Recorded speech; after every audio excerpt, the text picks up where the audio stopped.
Bonsoir à tous, il est 22 h, bienvenue dans cette nouvelle édition. Voici les principaux titres.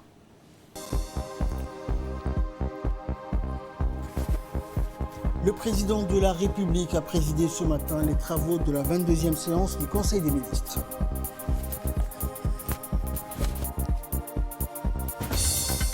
Et dans l'actualité internationale, nouveau record de cas de Covid-19 au Royaume-Uni. Bonsoir à tous. Le président de la République, Ismaël Omar Guelleh, a présidé ce matin la 22e réunion du Conseil des ministres et la dernière pour cette année 2020 au Palais de la République.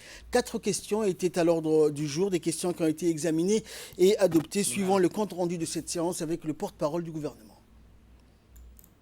Rahman Rahim, sous la présidence du chef de l'État, son Excellence M. Ismaël Omar Guelleh, s'est tenue la 22e séance du Conseil des ministres en ce mardi 29 décembre 2020. C'est inscrite à l'ordre du jour 4 questions. La première question concerne une communication faite par le ministre du Travail sur le projet des initiatives nationales pour l'emploi. À l'initiative du ministère du Travail chargé de la réforme de l'administration, le projet Initiative nationale pour l'emploi a été lancé officiellement au cours d'une réunion présidée par le chef de l'État le 26 octobre 2020.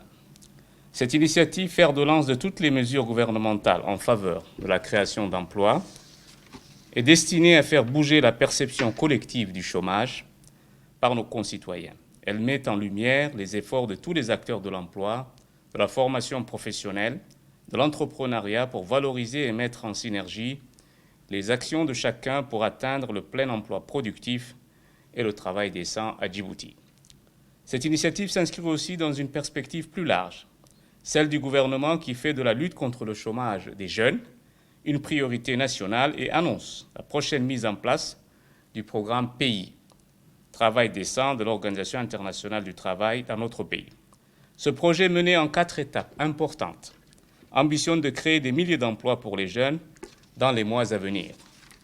Ce programme s'opère à travers une série de rencontres pour susciter une dynamique nationale basée sur l'engagement et l'adhésion de tout l'écosystème de l'emploi.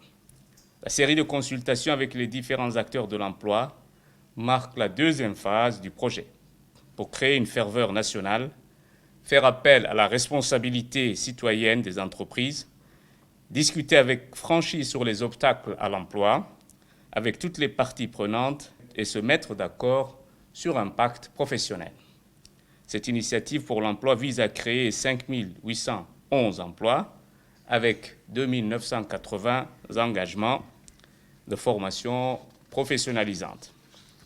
La 2e question concerne un projet d'arrêté portant approbation du budget prévisionnel 2021 de la Caisse militaire de retraite.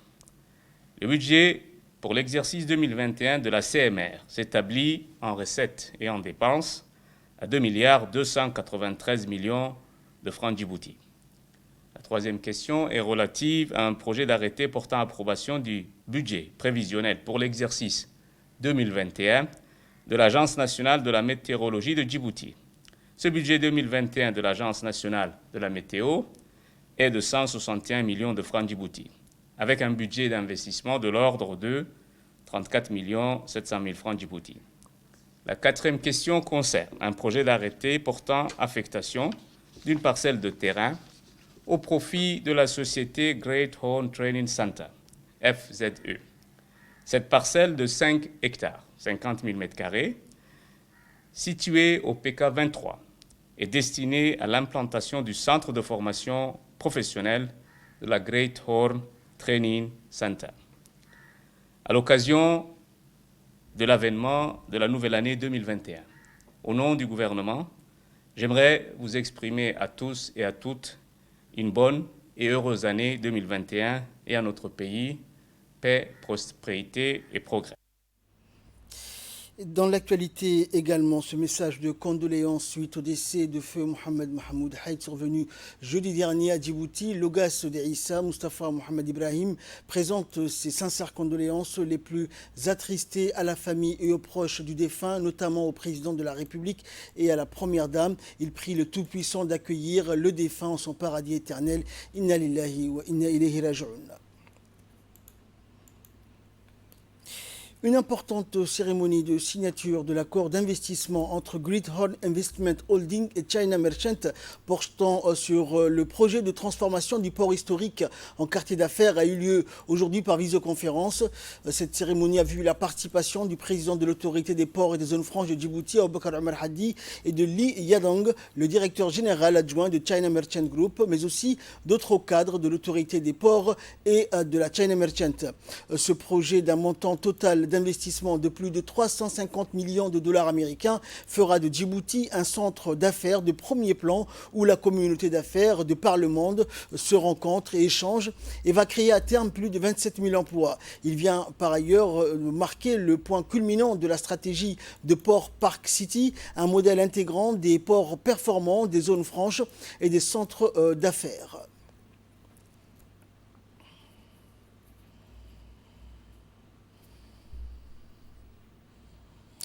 À noter également que la première étape de ce vaste projet a déjà démarré le 8 octobre 2020 sous le haut patronage du président de la République et concerne la construction d'un centre d'exposition et d'un hôtel 4 étoiles. À terme, des business towers, des centres pour les quartiers généraux, des grands groupes internationaux, mais aussi des espaces de promenade et des shopping malls qui seront construits. Et il est à noter également que ce projet de transformation du port historique en quartier d'affaires va créer à terme quelques 27 000 emplois directs et indirects et vise au final la réalisation de la stratégie de Port Park City, un modèle intégrant des ports performants, des zones franches et des centres d'affaires. Un projet de plus de 350 millions de dollars américains, rappelons-le, et qui fera de Djibouti un centre d'affaires de premier plan. Les travaux de construction qui ont été lancés le 8 octobre 2020 par le président de la République ont marqué donc la première étape de ce vaste projet consistant à la construction d'un hôtel, des appartements de service et un centre d'exhibition qui abritera également un centre d'excellence pour les études maritimes, des salles de conférence, entre autres.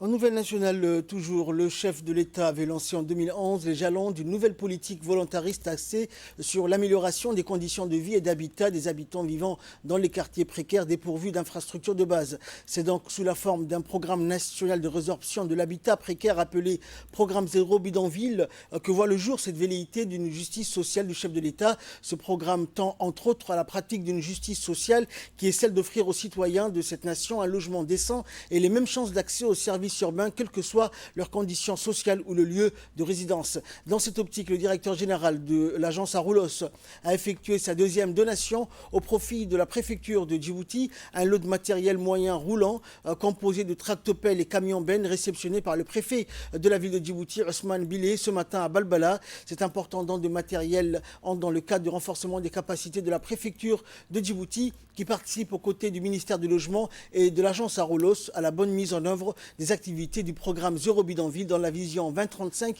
dans la feuille de route du président de la République. Écoutons à présent pour plus de précision l'intervention du directeur général de l'agence Aroulos. Dans le cadre du programme Zéro Bidonville, nous sommes là aujourd'hui, monsieur le préfet, à vous remettre le deuxième lot de matériel roulant composé d'un camion-benne et d'une tractopelle qui va renforcer de manière considérable les actions du ministère de l'Intérieur et surtout en particulier de la préfecture de Djibouti. Et pour cela, nous souhaitons vraiment vous donner ce matériel-là pour que vous puissiez nous accompagner dans le cadre du programme Zéro Bidonville et que ce matériel-là rentre effectivement dans le cadre de renforcement des capacités que nous souhaitons pour que nous puissions travailler et collaborer de manière efficiente pour préserver, je dirais même sauvegarder et travailler de concert pour améliorer le cadre de vie de notre ville et surtout pour améliorer le cadre de vie de nos concitoyens. Donc ce matériel-là va vous permettre de renforcer vos capacités et on s'appuiera sur vos actions comme on le fait d'habitude pour également mettre en œuvre le programme Zorobo dans Ville de la meilleure façon dans son exécution. Et dans le cadre du programme de protection des enfants, de droits de l'enfant, l'Union nationale des femmes djiboutiennes, l'UNFD, en partenariat avec l'UNICEF, a organisé le 28 décembre une formation de renforcement des capacités des acteurs communautaires des quartiers Nguela et quartier 3. L'objectif étant de sensibiliser les acteurs communautaires sur le droit de l'enfant et la protection. La formation a été supervisée par Mariam Kako et Halima Nour de l'UNFD et a vu la participation des jeunes et des femmes et du président des conseils de quartier d'Nguela et de quartier 3.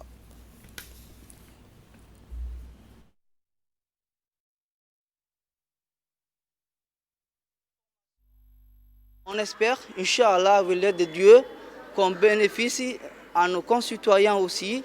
Et je sollicite à tous les Djiboutiens, citadins ou des régions, de bénéficier de ces formations parce que là, c'est un bénéfice pour nous et pour les autres. C'est de renforcer la lutte contre la vulnérabilité, les gens diminuent et ainsi combattre la nocivité, qui veut dire les drogues, les antidrogues, les gens qui n'ont aucun avenir et de leur proposer un avenir très prospice et sincère. En nouvelle nationale, toujours dans le cadre du programme d'accélération d'abandon de toute forme de mutilation génitale féminine inscrit dans le plan d'action de l'année 2020, le département de mise en œuvre des projets sociaux du ministère des Affaires musulmanes, de la Culture et des Biens WARF, en collaboration avec le bureau FUNIAP de Djibouti, a procédé au lancement ce matin au Sheraton d'un atelier de formation de 3 jours visant à renforcer les capacités des ulama pour atteindre donc le cap de 0 MGF à Djibouti d'ici 2030.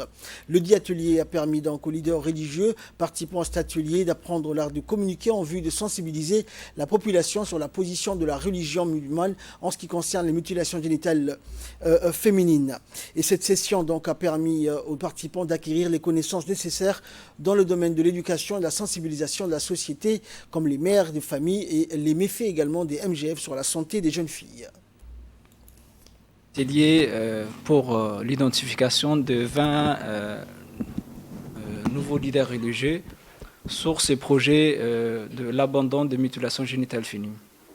Donc déjà, le UNFPA s'est réjoui de la bonne collaboration continue avec le ministère des Affaires musulmanes. Et c'est un continu, c'est un processus continu. Donc nous savons très bien, et surtout le réseau de leaders religieux, nous sommes conscients du rôle clé que les oulémas et les imams jouent sur l'abandon et l'éradication totale de mutilations génitales féminines. C'est pour cela que le travail en continu est en train de suivre un processus vers l'abandon de toute forme d'excision. Donc le FUNIAP est heureux de cette bonne collaboration continue. Conformément aux directives du secrétaire d'État à la jeunesse et au sport, les centres de développement communautaire de la capitale ont lancé à l'occasion des vacances interruptives scolaires des activités sportives et éducatives. Ainsi, les jeunes en vacances de fin d'année et à l'occasion du Nouvel An se retrouvent durant cette semaine au centre de développement communautaire pour s'adonner à des activités de sport, d'éducation, des jeux de société et surtout la lecture grâce au ressent réactivation donc du projet CLAC, conjointement par la secrétaire générale de la francophonie et le secrétaire d'État à la jeunesse et au sport. La lecture numérique motive davantage les jeunes filles et garçons plus que les livres traditionnels, et notant que le lancement des activités sportives, éducatives et récréatives à travers les CDC, au-delà de leur rapport en termes d'intégration et d'épanouissement, s'inscrivent également dans le cadre de la lutte contre l'oisiveté qui est mère de toutes les vices. En nouvelle nationale, toujours après Tadjoura et Arta, l'équipe du ministère de la Santé s'est déplacée cette fois-ci à Ali Sabié dans le cadre d'un atelier de restitution et de validation des données relatives à la récente campagne de vaccination contre la poliomyélite. Il s'agit de partager les résultats de l'étude situationnelle pour le compte des régions sanitaires d'Ali Sabié et de Dikil. L'atelier a été ouvert par le préfet de la région, Moussa Aden, et des médecins-chefs respectifs des régions d'Ali Sabié et de Dikil au cours de cette réunion de restitution des résultats de campagne de vaccination concernant la région d'Ali Sabié et la région de Dikil. Le coordinateur du programme élargi de vaccination a exposé les résultats de cette campagne qui a donné lieu à des échanges sur des points forts, mais aussi des points faibles et des difficultés rencontrées qu'il convient de corriger ensemble pour les campagnes d'immunisation à venir. Dans le cadre des opérations de patrouille permanentes menées conjointement par la Marine nationale et les gardes-côtes, un bateau transportant des marchandises de contrebande a été intercepté dans la zone au nord de l'île Moucha dans la soirée du 25 décembre dernier. La marchandise de contrebande était constituée de 13 cartons de cigarettes de contrebande et était destinée à être écoulée illégalement sur le marché local. Les efforts communs de la Marine nationale et des gardes-côtes ne cessent de se multiplier afin de freiner ce fléau qui vise à anéantir le développement de l'économie nationale. L'enquête a été confiée à la brigade de recherche, d'investigation et des affaires judiciaires des gardes-côtes et les responsables ont été déférés devant la justice afin de répondre de leurs actes, tandis que la marchandise de contrebande saisie a été transférée à la direction des douanes dans l'attente d'une décision de la justice. Surveillance également, mais cette fois-ci alimentaire. Dans le cas de surveillance soutenue annuelle, le laboratoire LANA a visité donc les usines de production d'eau minérale de la région d'Arta, l'usine Bio, où elle a effectué donc une inspection sanitaire dans la chaîne de production de cette eau minérale. L'équipe de la brigade LANA mobile donc n'a pas manqué de faire des recommandations pour améliorer la qualité de l'eau minérale bio. Ainsi, le laboratoire LANA accompagne les usines de production nutritionnelle.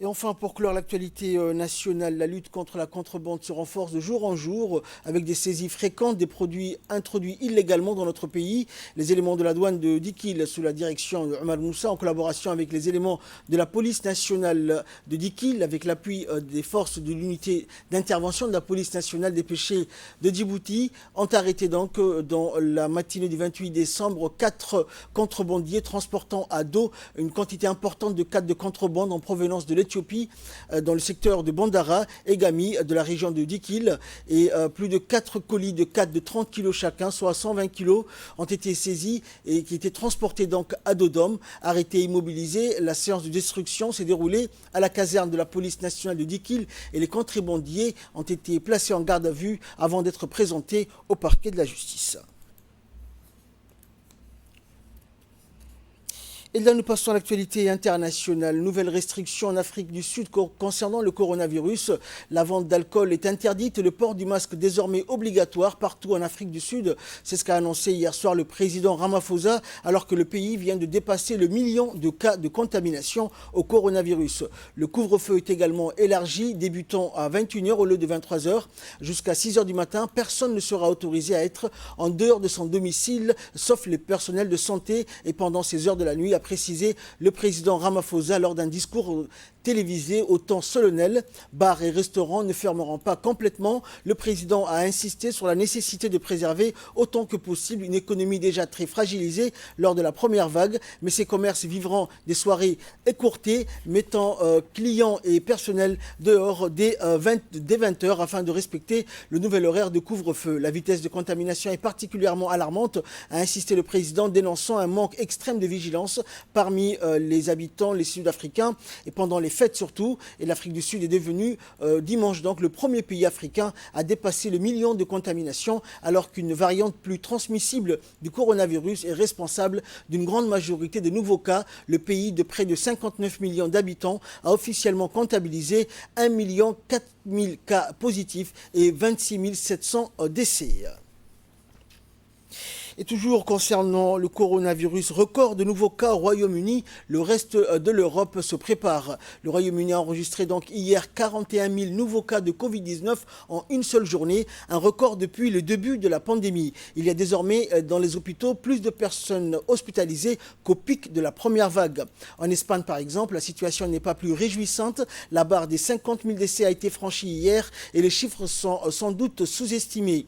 Après avoir enregistré une baisse pendant 2 semaines, le taux d'incidence du virus est remonté à la veille de Noël. L'Organisation mondiale de la santé tire de son côté la sonnette d'alarme.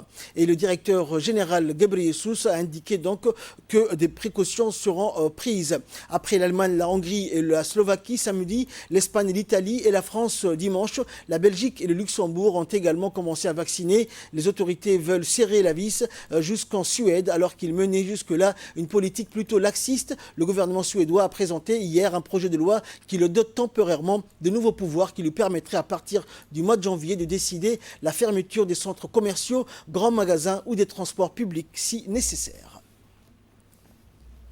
Fin de ce journal. Merci pour votre très aimable attention. Excellent suite de programme sur Télé Djibouti.